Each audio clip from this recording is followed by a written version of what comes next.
Warning: the following video contains explicit language which may be offensive to some viewers or inappropriate for children. The content within this video is intended for mature audiences only. Hey folks, I just want to make a couple of quick notes about tonight. First off, Donald Trump is broke and will remain so. But I wanted to just walk through the results as we're getting them in right now. We're getting close to finished on the East Coast states.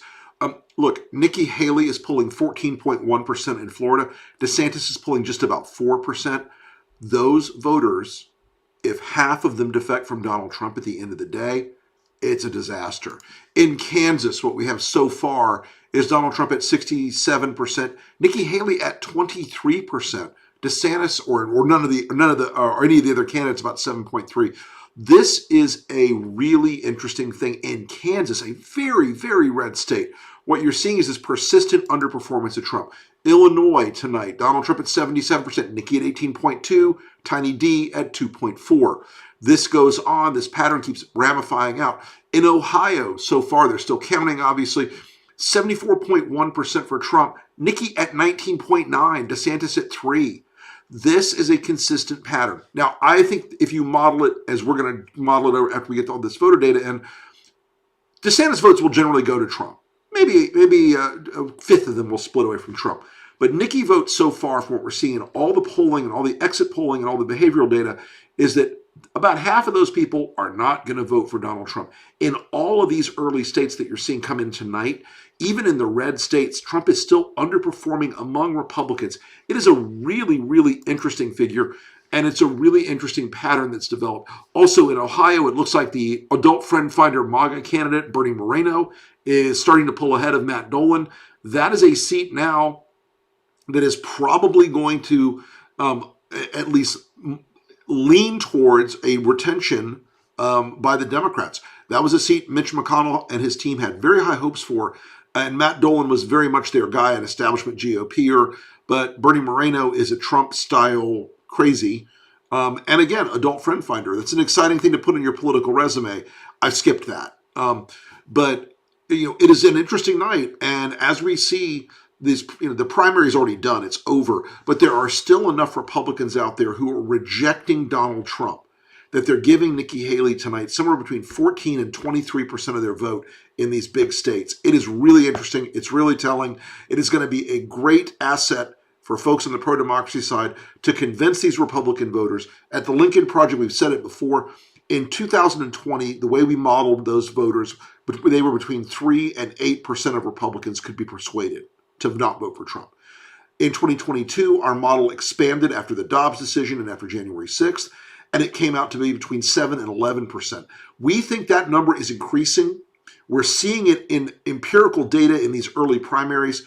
I am fascinated by it. It is really, really going to be a big asset. The Biden campaign needs to convert on it, but here at Lincoln Project, we will convert on it. Rest assured. Thanks, folks. Have a great night. Are you ready?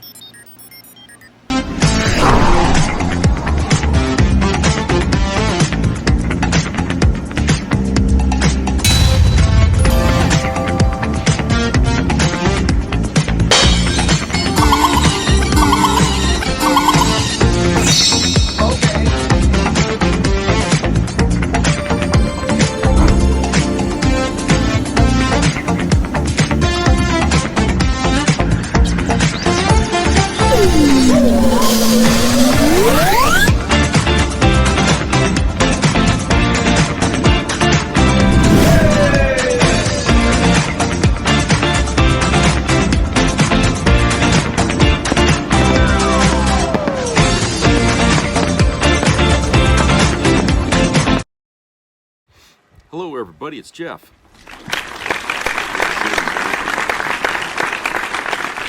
Oh boy, I'll tell you. Today, what a weather day we had here in Maine. Yesterday, it was like springtime. Okay, weather was great, no snow on the ground, weather was kind of warm. Today, at about 1 o'clock in the morning, we had a blizzard.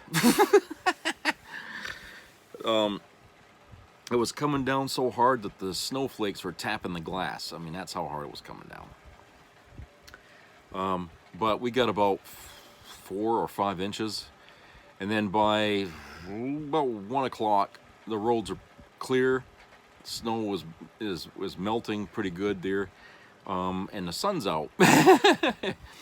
So boy, strange weather. You know, I mean, this global warming problem here that we've got on this in our air is really something, because we almost can't even distinguish now between what begins and what ends a season anymore, because now the lines are blurring. You know what I'm saying? Like, we think, you know, we're coming into spring, and then we're not, and then we're falling back into winter. You know, so it's like, you know, our seasons are all kind of distorted. They're not as clearly defined because of the way the weather patterns are shifting, and the way the temperatures. 144 fucking degrees in Brazil today. Okay? Can you believe that shit? 144 degrees. And they got wildfires breaking out down there and everything. Who the hell can stand 144 degrees outside? I think there was one time it was like 135 degrees in the desert of California. But in Brazil, 144 degrees? That's ridiculous. I mean, I'm sure people, if there aren't people dropping dead like flies down there, they're gonna be, because I you know, and I guess, I don't know what, that would be like summer, I guess, right, for them down there. So if they're going to get that kind of heat down there for summer, can you imagine what the heat's going to be like coming in the northern hemisphere for summer this year? I shudder to think. I don't like extreme heat like that. I mean, we're not going to get 144 degrees in Maine, at least not yet anyway. But the fact that, you know, we could get some high humidity up here concerns me. I don't like that either. But it can get hot. I mean, last year, you know, temperatures weren't really that hot for summer here in Maine. We had pretty mild, I think. We had maybe a few days where it was kind of hot, like in the 90s or something, but that was it. You know, the summer kind of came and went, you know, and we had a mild fall, and winter kind of came late for us. So that only means that the temperatures were warmer here when that happens. Anyway, I don't want to digress too far here. So, today, or rather yesterday, I think, this is an article that I found here that was really something yesterday that a lot of people didn't really seem to take much notice of, as far as, you know, news, TV, you know, whatever. Shit that was going on in the Senate here. This is from Newsweek, and let me read this here. The title is called Republicans Reject Motion to Impeach Joe Biden. Okay. And it's written by Rachel Dobkin. House Republicans James Comer, Jim Jordan, who are leading an impeachment inquiry into Joe Biden, refused to second a motion made by Representative Jared Moskowitz, a Florida Democrat, to impeach the president. Moskowitz tried to put the motion on the table for a vote on Wednesday in an effort to call GOP lawmakers' bluff in what he called a quote-unquote fake probe. Comer, a Kentucky Republican who chairs the House Oversight Committee, has been leading an investigation into Biden's alleged involvement in a benefit from the son Hunter Biden's foreign business dealings with the help of the House Judiciary Committee, which Jordan, an Ohio Republican, chairs. The White House has repeatedly denied that Biden had anything to do with his son's dealings, and the president has called it a, quote, baseless political stunt, unquote. The probe has been going on for more than a year, and while Comer and Jordan claim to have evidence of wrongdoing by Biden, they have yet to call for a vote on the matter. Moskowitz, who sits on the Oversight Committee, addressed Comer at a committee hearing relating to the Biden impeachment probe. Quote, let's just do the impeachment, unquote, he said. Quote, why continue to waste millions of dollars of the taxpayers' money if we're going to impeach because you believe you've shown he's committed a high crime or misdemeanor? What are you waiting on? By the way, we've got Chairman Jordan here also. Why aren't you guys calling for the vote in your committee? When is it going to happen? Unquote. Jordan responded, quote, we don't do snap impeachments like you guys. We actually do the facts. We do oversight according to the Constitution, unquote. Speaking to the American people, Moskowitz said, quote, they haven't proven he committed a high crime and misdemeanor. Otherwise, we would call for impeachment, unquote. Moskowitz then welcomed Jordan to second a motion to impeach Biden. Quote, I just think we should do it today. Let's just call for it, unquote, Moskowitz said. Quote, I'll make the motion, Mr. Chairman. I want to help you out. You can second it, right? Like, make the motion to impeach President Biden. Go ahead. Moskowitz was met with silence from Jordan and Comer. Moskowitz then said to the public, quote, they're never going to impeach Joe Biden. It's never going to happen because they don't have the evidence. This is a show. It's all fake, unquote. When reached for comment, an Oversight Committee spokesman told Newsweek via email on Wednesday, quote, Representative Moskowitz showed up in a costume today. He isn't a serious member of Congress, unquote. The spokesman was referring to a mask of Russian President Vladimir Putin that Moskowitz wore on his way to the hearing in an effort to accuse House Republican of falling for Moscow's disinformation. The mask was not worn in the hearing room. When reporters asked about the mask, the congressman imitated Putin, quote, I just came to thank James Comer for taking all of our intelligence and using it in the committee, unquote. Newsweek reached out to Biden's campaign in the White House via email for comment. It also reached out to Jordan via email and Moskowitz via phone for comment. So, yeah, I mean, this is something here that, you know, that really wasn't said much about yesterday that happened. I mean, today, as I'm recording this, is Thursday, so this was Wednesday when this happened. And again, the Republicans being put on the spot don't like that because the fact is they've got nothing to impeach the president on. Okay, certainly not anything that requires as much attention as, say, what Donald Trump has done. And I can't imagine how the hell anybody could possibly think that distracting us from Trump's crimes by going after this years old matter here with Hunter Biden and all that is really going to be of any interest to anyone, even the Republicans. Okay, I don't see how the Republicans are even tolerating this. I mean, it's like they're the horse and they keep dangling the carrot in front of the horse and they never get it. You know, it's like, you know, if after a while I think the Republicans would be saying, you know, enough of this shit. You know, we got an election coming up and all they want to talk about is this stuff that doesn't seem to want to go anywhere.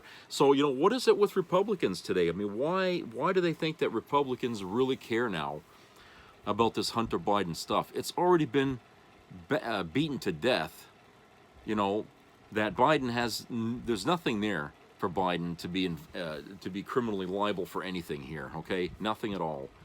And if there was something, believe me, the Republicans would have already made it public. They already would have gone all over the fucking TV and everywhere just to, I mean, look what they did with what little they had with Bill Clinton. I mean, they built that thing up to be the biggest goddamn crime since, you know, Whitewater. Okay, and you know, because, you know, they had Monica Lewinsky. And it's like, oh, so we got well, you can't impeach a president on a marital problem, okay? Jesus Christ.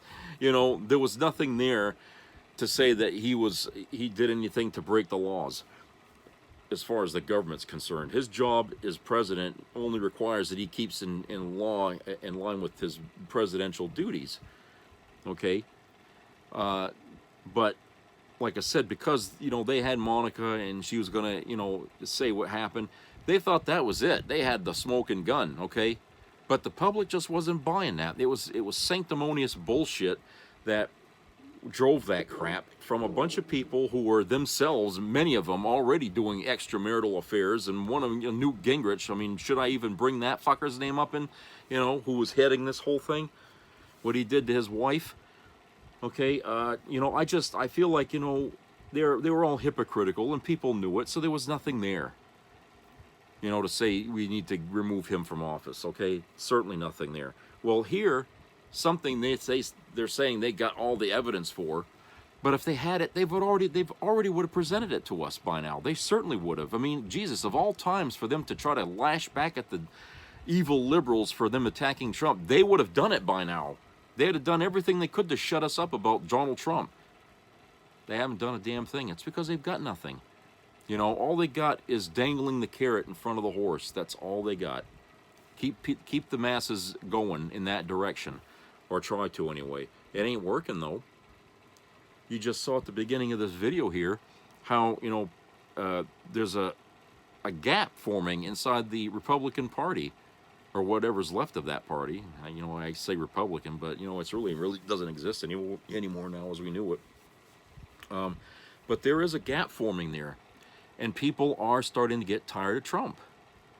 You know, he certainly doesn't have the same charisma that he did the first time he ran for president, okay?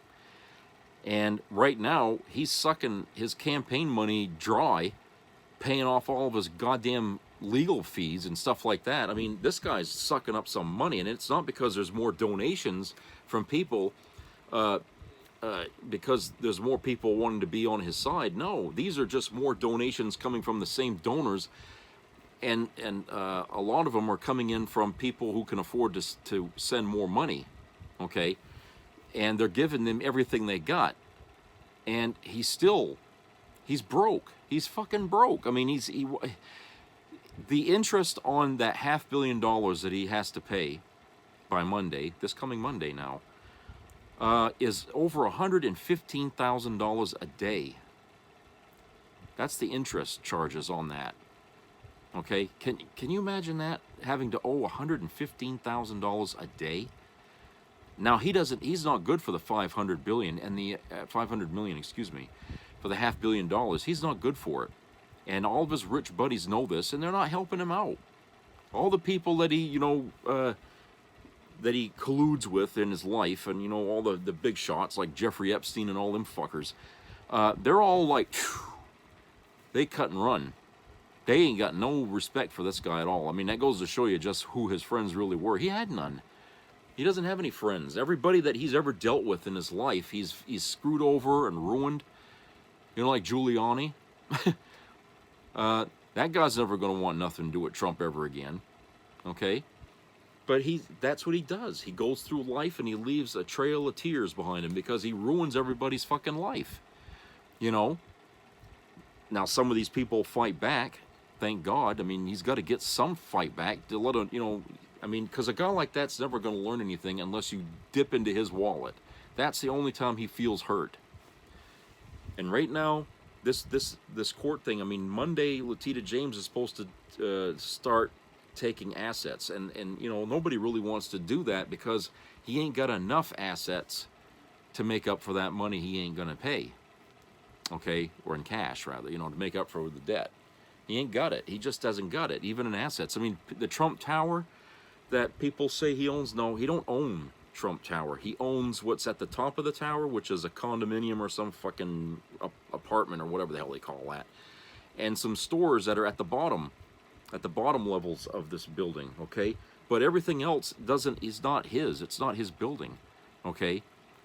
They put Trump Tower on it as some kind of an agreement to name the building something, okay? Because, he, you know, like I said, he at the time, he was famous and, you know, and he wealthy and everything. So, yeah, people would love to put his name on that fucking building just to give it a name, okay? Doesn't mean he owned it, okay? So what are they going to take from the tower? I mean, they're going to take what little parts of it that's his, that he claims is his. I mean, I don't even know if that part that he lives in up there is even his, if he rents it or what. I don't know.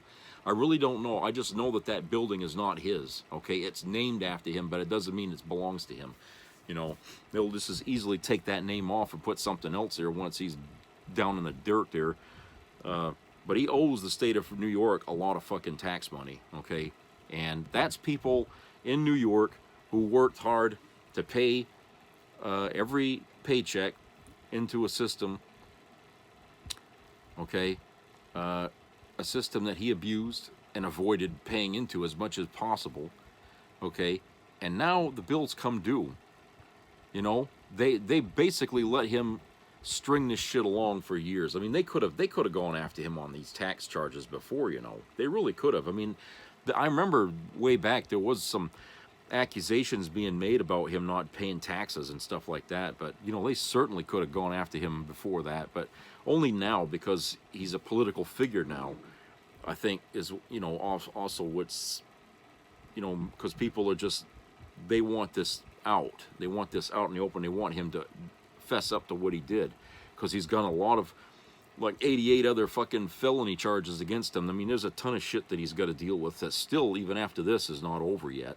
Okay, I honestly don't see how November he's going to be able to do anything by November, run for president or not. I mean, like I said, I keep thinking October surprise. I mean, I think the October surprise this year is really going to be something shocking that Trump does. Either he blows his head off because he's going to be ruined politically and financially, so he's going to have no value on himself. And some people say, oh, he won't do that, he's a coward. Yeah, but that's a coward's way out of things. Okay, you say he's a coward, yeah, but, you know, some people say, you know, you kill yourself to get out of your problems as a coward's way out of things. Okay, so yeah, he's capable of doing that. And he's the kind of guy that simply won't admit that he did anything wrong, and allowing himself to be locked up or you know, or anything like that would be admitting. So he would never allow himself to be taken into custody and arrested and put. No, I don't see that. I see he's going to take the easy way out. If he finds his back is so far to the wall that he's going to lose the presidency, the possibility of becoming president, and he's going to lose all his fucking financial assets. I mean, I really see that coming, you know, by then. Otherwise, if he doesn't, he's still going to lose everything anyway, and I don't know what's going to happen. He's going to flee, or he'll suddenly, money will appear in his life from Russia, from, you know, from somebody that's going to be on his campaign, which I talked about in the last video. Suddenly he'll have money, and then they'll figure out that he got it from Putin, and that's going to destroy his presidential bid, because nobody's going to want a president who's beholden to an enemy country. That's not going to happen. Okay, you know, I can't. If national security means anything to any American in this country, they won't allow that to happen. They simply won't. Another thing that come up here, and this was today, was remember this name, Kyle Rittenhouse? This is from the Daily Beast, written by Amanda Yen. He fled a stage after a face-off with a bunch of booing protesters. Kyle Rittenhouse, who became a darling of the right after shooting 3 protesters in 2020, hightailed it off a stage at the University of Memphis on Wednesday night as a crowd of demonstrators booed him. Here's a famous picture of Kyle Rittenhouse here, just so you know. Video from the event showed several protesters in black t-shirts in attendance. One of them stood up and questioned Rittenhouse about Charlie Kirk, the far-right conservative activist whose youth organization Turning Point USA sponsored Rittenhouse's appearance. When the protester alleged that Kirk has, quote, said a lot of racist things, unquote, Rittenhouse immediately grew defensive. Quote, like what? What racist thing has Charlie Kirk said, unquote, he fired back at the podium, from the podium. Quote, we're going to have a bit of a dialogue of what racist things Charlie Kirk had said, unquote. The protester was unfazed. Quote, he says that we shouldn't celebrate Juneteenth. We shouldn't celebrate Martin Luther King Day. We should be working those days. He called Ketanji Brown Jackson an affirmative action hire. He said all this nonsense about George Floyd. And he said he'd be scared if a black pilot was on a plane. Does that not seem racist? Unquote. Quote, I don't know anything about that, unquote, Rittenhouse said, prompting jeers from the room. Quote, after all the things I just told you, would you consider that hate speech? Unquote, the protester asked. Quote, I'm not going to comment on that, unquote, Rittenhouse answered as the room once again erupted in boos. Rittenhouse waited on stage for a beat, but stormed off after he was approached by one of the event's organizers. He did not look back or make any other comments as he left the stage. The boos turned to cheers as he walked away.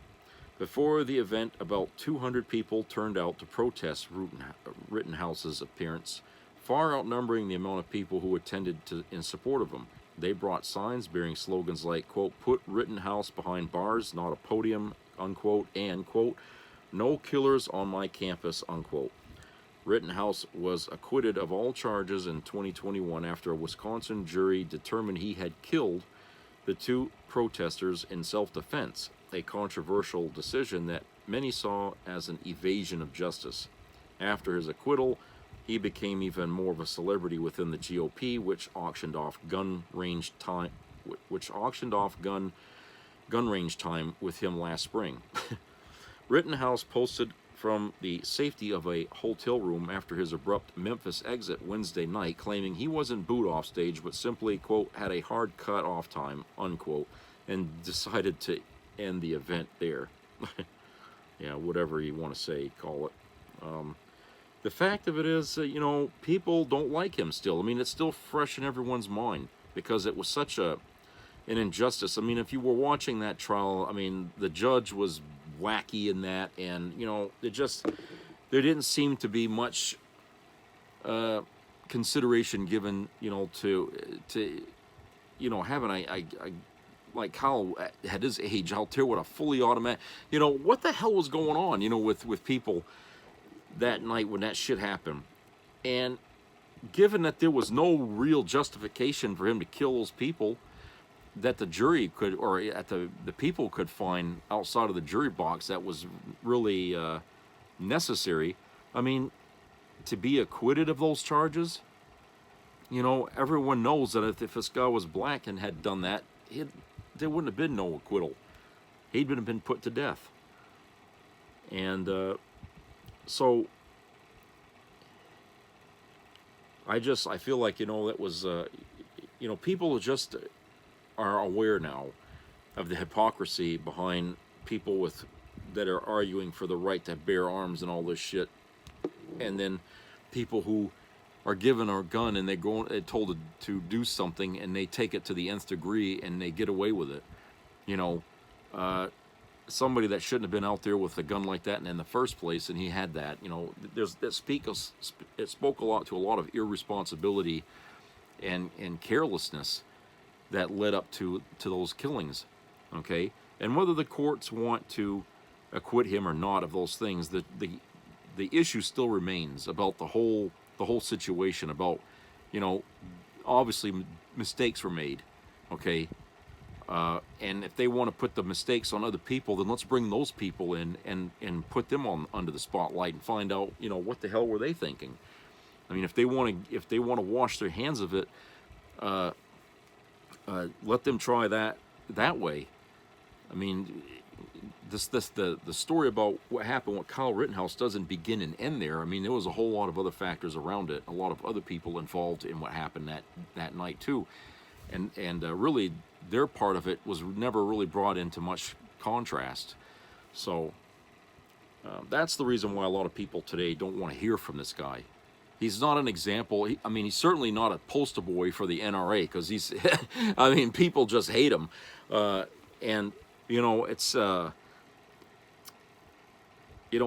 funny that this guy feels like he can go around and give speeches at places and stuff where he's not wanted. It's like, why do these people like that who talk about gun rights always want to go someplace where they're not wanted? I mean, are they looking to get eggs and tomatoes thrown at them from the audience? I mean, is that what they're hoping? And do they really think they're smart enough to sway people's minds in the audience about what they think they believe in? Those people are really, go home, stay home, don't show your face. Okay? Don't come out and remind us about what you did. Just stay the hell out of our face, And I think that's really what they're saying, is we don't want to hear from you. You come here, you talk your crap. We know what you are. We know what you did, and we understand, more than you think about what went on between the lines. Okay? I mean, you just got carried away with a fucking gun in your hand. It went right to your head that you had power, and you just couldn't help but use it. Even just over the smallest excuse, you figure, if I can find an excuse to pull this trigger, I'm going to use it. And then I'll just say, well, I had to because, you know what I'm saying, and make up a fucking sob story, which is what he tried to do in the courtroom, trying to make himself cry.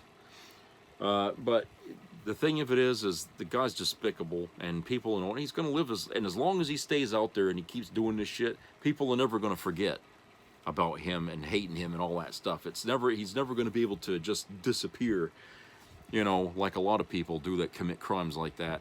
He'll never disappear. So he's hurting himself every time he keeps sticking his neck out there, and the right wing's not going to defend him.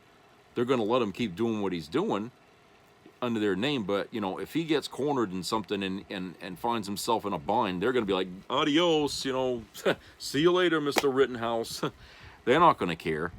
So, you know, he's got nobody, I think, you know, what it is. I mean, if he has any friends, I mean, which I doubt, I mean, but if he does, I mean, I don't think they're going to stick around with him if he keeps hanging himself like that all the time. Anyway, that's pretty much it for today. So have a good rest of the week, upcoming weekend here, and treat each other nice out there, please, and keep your eyes and ears open for COVID and whatever other sicknesses are still floating around out there.